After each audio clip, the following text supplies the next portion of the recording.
नमस्कार। कैसे हैं आप सब? मैं हूं मनीष ठाकुर और आप देख रहे हैं द न्यूज़ मीडिया। हरियाणा में राज्यसभा के लिए 2 सीटों का चुनाव होना है और उन 2 सीटों में यूं माना जाए तो एक बीजेपी और एक कांग्रेस की सीट पक्की है। लेकिन बीजेपी अपनी सीट पक्की कर लेने के बाद कांग्रेस के उम्मीदवार अजय माकन से भी वो सीट दूसरी छीन करके एक निर्दलीय को जितवाने की जद्दोजहद में है। अजय माकन को जीत के लिए 31 वोट की जरूरत है और कांग्रेस की सदस्य संख्या भी 31 है। लेकिन कांग्रेस के अंदर ही फूट डलवा करके कांग्रेस पार्टी के एक पूर्व विधायक विनोद शर्मा के पुत्र कार्तिकेय शर्मा को वहां खड़ा कर दिया गया है। कार्तिकेय शर्मा अजय के सामने हैं और उनकी जीत को दूभर बना दिया हुआ है। कार्तिकेय दिल्ली में एक टीवी चैनल चलाते हैं, विनोद शर्मा के पुत्र हैं।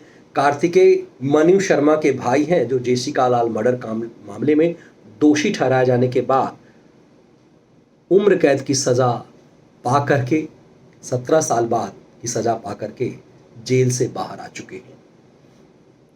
कार्तिकेय के पिता विनोद शर्मा हैं और ससुर भी उनके हरियाणा में नामचीन कांग्रेसी नेता रहे हैं।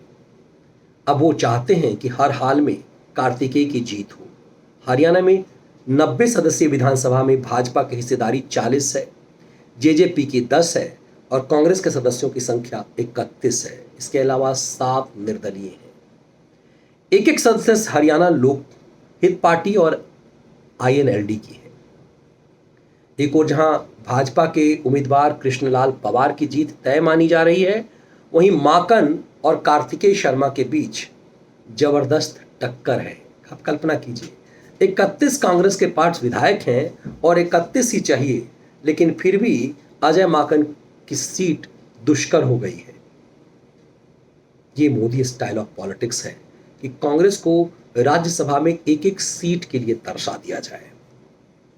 अब कार्तिकेय को बीजेपी के बाकी जो 40 सीट हैं उसमें अब 9 तो यूं ही बीजेपी के बच गए, 10 जेजेपी के हैं जो सहयोगी है, तो 19 सीट यूं ही हो गए कार्तिकेय को। अब 7 निर्दलीय हैं तो 26 सीट हो गए। और यदि कांग्रेस में ही फूट पड़ गई, क्योंकि कुलदीप बिश्नोई से लेकर कांग्रेस के कई नेता, चूंकि वो विनोद शर्मा खुद कांग्रेस पार्टी के हैं, ऐसे में कांग्रेस के अंदर ही क्रॉस वोटिंग का डर सता रहा है। तो हर राज्य में राज्यसभा सीट के लिए वहां की सत्ताधारी पार्टी या विपक्ष, कांग्रेस हो या कोई दूसरी पार्टी, उन सब के लिए मोदी की बीजेपी ने दुष्कर बना दिया है। क्योंकि मोदी के लिए राज्यसभा बेहद अहम है। एनडीए सरकार के लिए को लगता है कि हर बिल वो लोकसभा में तो आसानी से पास करा लेंगे, राज्यसभा में चीजें मुश्किल है। इसीलिए हरियाणा में कांग्रेस को एक भी सीट जो एकदम से लगभग तय है कि मिल जानी चाहिए, उसके भी लाले पड़ा दिए हैं। महाराष्ट्र में वही स्थिति है कि शिवसेना ने दूसरी उम्मीदवार खड़ा करके शिवसेना फंस चुकी हुई है। 6 में सीट हैं, 7 उम्मीदवार खड़े हैं, भाजपा को 2 सीटें पक्की है, शिवसेना, कांग्रेस और एनसीपी की एक सीटें पक्की ही हैं।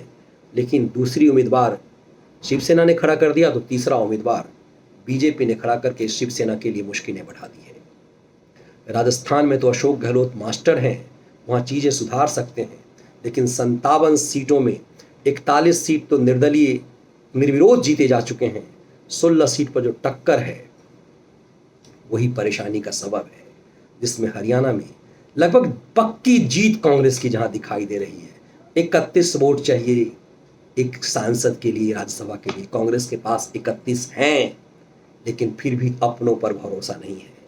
यही सोनिया कांग्रेस होना है, क्योंकि यहाँ राज्यसभा का टिकट भी महाराष्ट्र से किसी यूपी के एक शायर को दे दी जाती है, सिर्फ इसलिए क्योंकि प्रियंका का चेला है। और हिंदुत्व पर बढ़िया गाली दे देता है। तो गुलाम नबी आज़ाद, आनंद शर्मा, कपिल सिब्बल जैसे लोगों को खारिज करके एक शायर के, यूपी के एक शायर को महाराष्ट्र में टिकट दे दी जाती है। तो महाराष्ट्र में भी कांग्रेस में विच्छेद की स्थिति बनी हुई है। कांग्रेस को महाराष्ट्र में भी एक ही सीट चाहिए, पर्याप्त विधायक हैं, लेकिन मराठी कांग्रेस के नेता को लगता है कि सोनिया गांधी ने प्रियंका के दोस्त इमरान प्रतापगढ़ी को यहां से ला करके मराठियों का अपमान किया है। वही हाल हरियाणा में अजय माकन के लिए हो रहा है और वही हाल राजस्थान में कांग्रेस के राहुल गांधी के चेला नंबर 1 रणदीप सुरजेवाला को सामने खड़ा करके।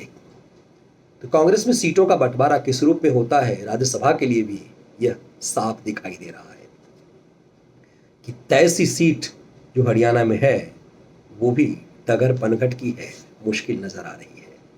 आगे आगे देखिए होता है क्या। ये वीडियो विश्लेषण आपको कैसा लगा जरूर साझा कीजिएगा। नमस्कार।